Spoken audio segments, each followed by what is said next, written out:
Hello दोस्तों, कैसे हैं आप सब। आशा करते हैं सभी अच्छे और स्वस्थ होंगे। पायल ठाकुर के इस चैनल पे आप सभी का स्वागत है। सभी को जय माता दी, हर हर महादेव। रोज मैं एक नया शिव चर्चा गीत आप लोग के सामने लेकर आती हूँ। आप लोग मेरे चैनल पे अंत तक बने रहेगा और गीत कैसा लगता है कमेंट करके जरूर बताइएगा।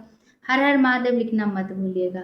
आज मैं जो आप लोग के सामने गीत लेकर आई हूँ वो दिल को छू जाने वाला गीत है, इसलिए मेरे चैनल पे अंत तक बने रहेगा और गीत को पूरा सुनिएगा।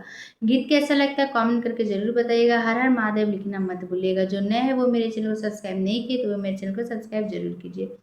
एक जैसे कि हम सब जानते हैं कि हमारे जो देव महादेव है, दुनिया में सबको सब कुछ वो बांटते हैं, सब कुछ देते हैं, पर वो अपने लिए कभी कुछ नहीं रखते। खुद पर्वत पे रहते हैं, खुद झोपड़ी में रहते हैं, टूटा हुआ मरई में रहते हैं, लेकिन हम सबको महल और गाड़ी सब देते हैं। खुद बैल पे सवारी करते हैं, पर लोगों के लिए कार गाड़ी सब देते हैं।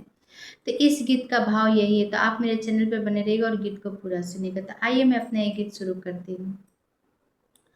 जेकरा जटा में बसे, जेकरा जटा में बसे, गंगा महारानी हो कि उनका उपरा चढ़ते बाटे। एक लोटा पानी हो कि उनका उपरा चढ़ते बाटे। एक लोटा पानी हो कि उनका उपरा चढ़ते बाटे। जेकरा जटा में बसे, जेकरा जटा में बसे, गंगा महारानी हो कि उनका उपरा चढ़त बाटे।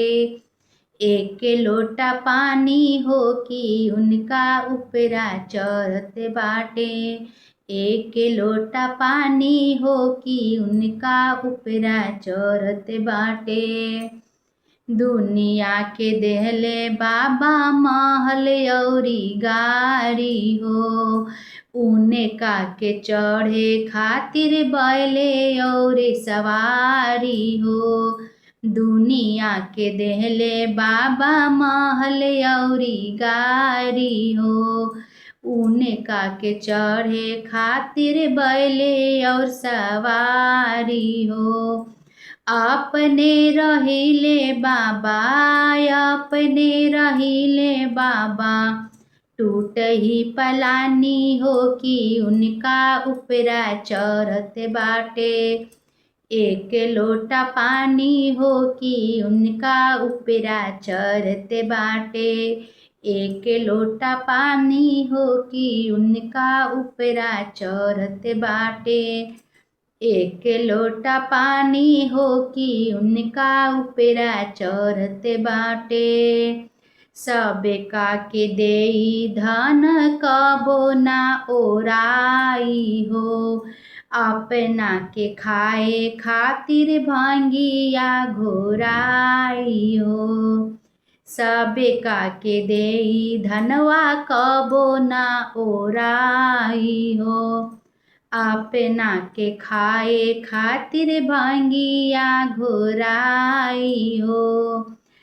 उनका के नाम भावे, उनका के नाम भावे, धनवा सोनवा चांदी हो कि उनका उपरा चढ़त बाटे।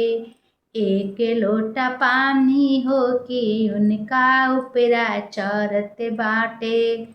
एक लोटा पानी हो कि उनका उपरा चढ़त बाटे। एक लोटा पानी हो कि उनका उपरा चढ़त बाटे। ब्रह्मा जी के दिहले बाबा वेद औरी ज्ञानी हो, विष्णु के चक सुदर्शन लक्ष्मी भवानी हो।